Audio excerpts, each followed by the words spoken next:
Artinya sama sekali bukan untuk membenturkan, tapi untuk memberi dukungan optimal pada hajat kita yang pertama, yaitu pemenuhan hak anak-anak kita. Itu kan juga sempat berbicara dengan berbicara soal respon, Wapres Gibran Bu, yang jangan jadikan UU Perlindungan Anak, sebagai senjata Senjata, gitu betul. kan untuk menyelesaikan guru. Berarti apakah pertemuan ini sudah, belum belum bertemu Bu ya berarti? Tidak mau masuk sekolah lagi, ya itu bertambah ya mereka ketertinggalan dunia pendidikan. Tapi Ya. kita harus menyediakan bagaimana rehabilitasi, bagaimana anak kembali happy dan menikmati tumbuh kembangnya, terutama pemenuhan haknya. Saya kira ini yang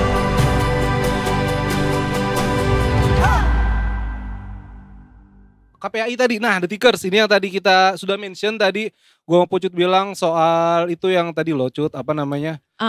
Ini ya UU Perlindungan UU Anak dan UU Perlindungan Anak. Perlindungan Guru, betul. Nah, kita sudah terhubung sekarang dengan, sudah ya Pak? Sudah. Sudah terhubung baik dengan Ketua KPAI Ibu Ai Mariati. Selamat sore. Selamat sore Ibu Ai. Selamat sore. Selamat sore Assalamualaikum, Bu. Bu. Assalamualaikum warahmatullahi wabarakatuh, teman-teman sekalian. Iya. Bu Ai, ini kan yang pasti Bu Ai juga tahu ini lagi heboh banget gitu loh Bu, nasib pendidik di antara UU Perlindungan Anak dan UU Perlindungan Guru. Sebenarnya Bu, kalau sebelum kita masuk situ, sebenarnya apa yang terjadi soal kekerasan di lingkungan sekolah sih Bu?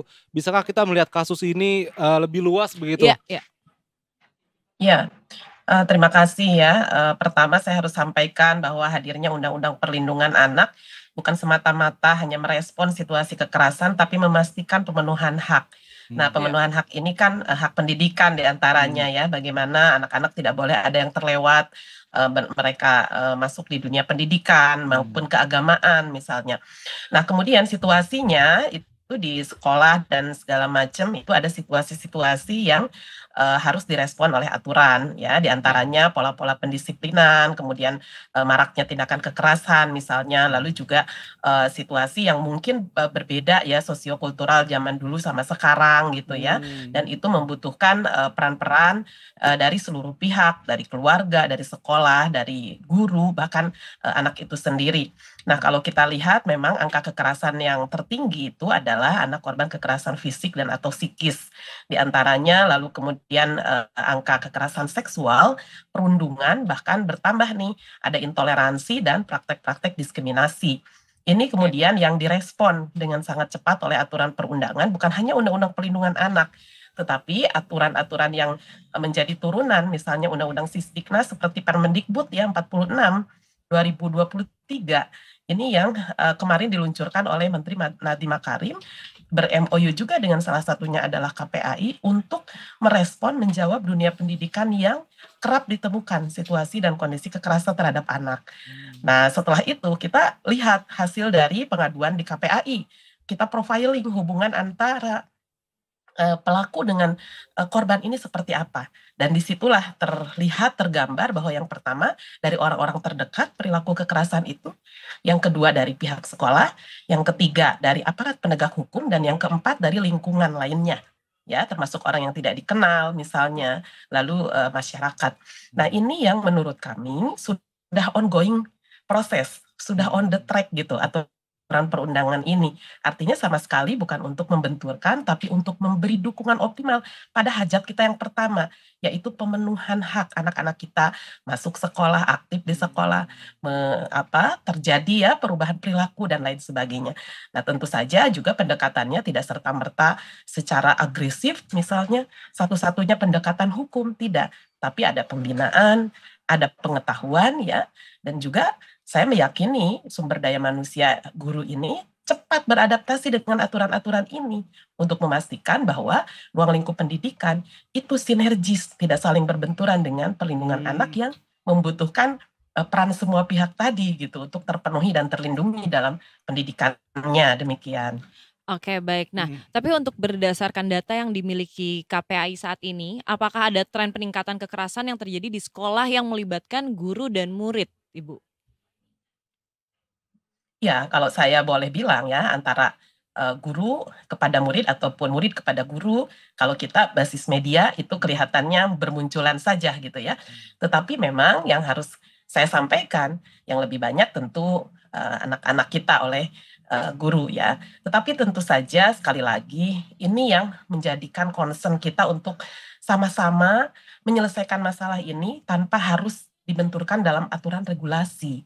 Karena regulasi ini sama-sama ingin menjamin, sama-sama ingin menyelenggarakan bahwa anak-anak terpenuhi dan terlindungi haknya, begitu pula guru, semakin terdidik, semakin memiliki sumber daya manusia, dan tentu saja ada kesamaan persepsi di dalam melakukan pola-pola pendekatan pendisiplinan terhadap anak maupun juga perlindungannya. Nah, inilah kerjasama yang sudah saya kira on the track gitu ya, dan bahkan istilah kriminalisasi dalam beberapa hal, misalnya karena dia anaknya siapa, lalu terjadi misalnya guru-guru yang tanpa ada mediasi yang optimal tapi sudah masuk di ranah hukum. Saya kira memang case-case seperti ini yang kami juga dekati dengan cara-cara yang supaya lebih asertif ya, supaya lebih komunikatif gitu, bukan hanya langsung pada ranah hukum yang sifatnya hitam putih misalnya. Tentu satu keprihatinan dan bagi kami kemunduran kalau memang seperti itu, karena lahirnya Undang-Undang Perlindungan Anak dan bahkan Permendikbud yang menjelaskan tentang upaya-upaya pencegahan dan perlindungan anak ya, dan penanganan dari kekerasan di satuan pendidikan, itu justru semakin erat mempertemukan dunia pendidikan dengan pemenuhan hak dan perlindungan anak.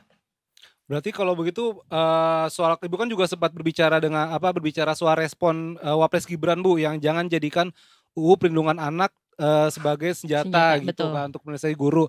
Berarti apakah pertemuan ini sudah belum bertemu Bu ya berarti ya? Apa sudah Belum, karena ya suratnya kan kami sudah sampaikan, tapi terima kasih nih melalui Detik, mudah-mudahan percepatan ya, kita bisa bertemu gitu. Walaupun statement tersebut kan sebelum saya bersurat sudah saya sampaikan ingin bertemu. Nah, ini ada satu tambahan mungkin yang saya kemarin dapatkan ya, informasi dari teman-teman media, dan saya baca juga beberapa media mendengar langsung yang beliau sampaikan. Ini tentu akan kami sampaikan berbagai hasil-hasil pengawasan di KPAI untuk menjadi langkah-langkah strategis apa yang dilakukan Wapres ke depan, karena kami meyakini yang sudah dirancang masuk nawacita dan juga dalam perjalanan RPJMN ke depan itu pasti membutuhkan insight ya dari berbagai pemerintah negara, apalagi pengawasan yang ingin disampaikan lalu menjadi salah satu alat untuk berjalannya pembangunan ini. Ini yang tentu akan kami sampaikan secara dialogis kepada Mas Gibran, dan kami juga melihat sangat besar perhatian ya terhadap dunia pendidikan, terhadap peningkatan kapasitas guru dan perlindungan anak. Berarti memang di tengah-tengah sebenarnya Bu bisa dibilang ya, jangan sampai justru bener dibenturin begitu ya. Jadi nggak ada yang salah-salahan begitu sebenarnya Bu ya. Enggak, ya kita harus samakan saja persepsi ya, sama frekuensi gitu, sehingga ini yang justru memberikan dukungan optimal.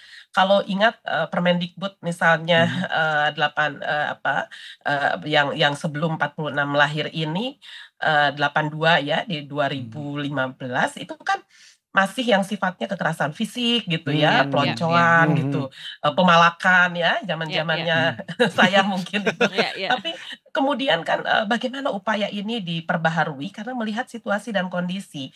Nah, muncullah 6 bentuk kekerasan di dunia pendidikan yang kemudian direspon cepat oleh pemerintah. Nah, kita sesungguhnya sedang ongoing proses di situ. Sehingga langkahnya juga bukan hanya edukasi, tapi tata kelola, kemudian penanggulangan, dan ada yang bersifat rehabilitatif. Karena anak-anak ini tidak boleh tertinggal. Ya, korban kekerasan lalu tidak mau masuk sekolah lagi, ya itu bertambah ya mereka ketertinggalan dunia pendidikan. Tapi kita harus menyediakan bagaimana rehabilitasi, bagaimana anak kembali happy dan menikmati tumbuh kembangnya, terutama pemenuhan haknya. Saya kira ini yang harus kita lanjutkan, yang harus kita benahi, sehingga SDM guru, upaya-upaya penyempurnaan pendisiplinan positif di sekolah yang tanpa kekerasan. Saya bisa itu. Kami yakin Dewan Guru semuanya pun sedang berupaya melakukan itu semua. Sehingga ya termasuk kepada kepolisian, saya kira ini juga jangan dilihat sebagai sesuatu yang dimaknai ya menjadi hitam putih ketika pendekatan kedisiplinan tapi ada indikasi melanggar hak atau ada indikasi kekerasan, tetaplah dibuka dulu jalur komunikasi dan dialognya. Artinya hukum juga buat keadilan buat siapa sih? Kan tentu buat sama-sama ya, baik itu dunia pendidikannya, guru sebagai profesi, terlebih lagi anak-anak kita yang memang dalam kehidupan sehari-hari sekolah itu menjadi rumah kedua untuk nyaman, aman, seperti kata Pak Wapres, aman, nyaman, dan berkualitas di dalam dunia pendidikannya. Tapi Bu Ai juga tadi sempat mention kalau misalnya sebenarnya ada kayak seperti pergeseran budaya begitu ya Bu. Iya. Kalau misalnya zaman dulu mungkin aku dan Pocut kayak misalnya ya dihukumnya dengan cara yang keras begitu Bu. Tapi kalau sekarang mungkin ya agak berbeda gitu Bu ya. Ya, itu soal pendisiplinan tadi yang menjadi concern ya dunia pendidikan kita. Pendisiplinan itu positif, tetapi kenapa implementasinya seringkali keluar dari jalur yang seharusnya. Contoh, misalnya tidak boleh bawa HP, ketahuan HP-nya kok dihancurkan depan anaknya. Itu masih kita temukan ya.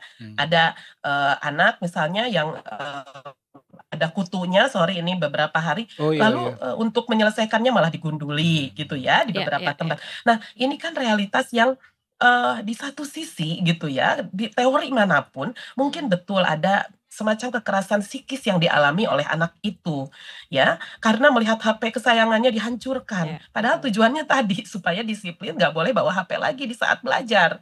Lalu ini untuk menolong anak biar concern sekolah tidak garuk-garuk tapi digunduli misalnya. Tapi kan muncul perasaan psikologi sakit hati dan lain sebagainya. Nah ketika ini ada laporan-laporan tertentu misalnya pada pihak berwajib, juga jangan serta-merta ditarik pada persoalan, oh ini secara hukum, lalu masuk misalnya tuntutan dan lain sebagainya. Jadi kebutuhan dua belah pihak dalam merespon, terutama orang tua ya, untuk mendudukan persoalan ini secara lebih arif, bijaksana, continue. Ini sesungguhnya yang menjadi mandat Tripusat Pendidikan. Mari sama-sama pendisiplinan positif itu harus dilakukan secara kontinu. Nggak bisa kita seperti pendekatan kalau misalnya grooming binatang itu kan mudah misalnya ya. Kita ini kan manusia yang mungkin sangat banyak sekali emosinya gitu. masukan lah, model dan lain sebagainya. Ya berarti pendekatannya itu harus tumbuh kembang anak-anak ini mau tidak mau. Ya, bukan sekali digunduli dan dia pasti akan mengikuti apa maunya kita misalnya. Nah, ini tentu tujuan positif dilakukan positif karena kami meyakini itu adalah tujuan-tujuan pendisiplinan positif.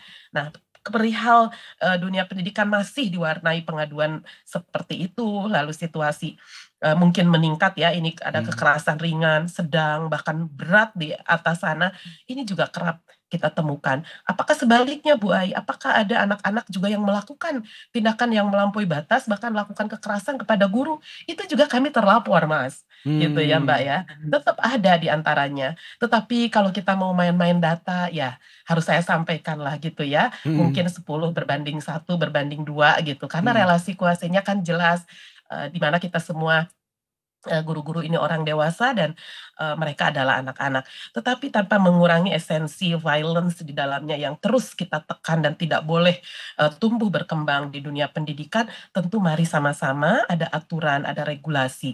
Inilah yang menjadi kesepahaman kita, menjadi alat ukur kita, dan bahkan bagaimana meningkatkan kualitas dan kapasitas kita bersama. Siap deh kalau begitu. Terima kasih. Terima kasih Bu Ai, ini beneran kita dapat ilmu baru juga sih. Iya, Bagaimana betul. bisa untuk bikin boundary gitu. Terima kasih banyak Bu Ai, semoga nanti bisa ketemu Pak Wapres juga, semoga semuanya lancar.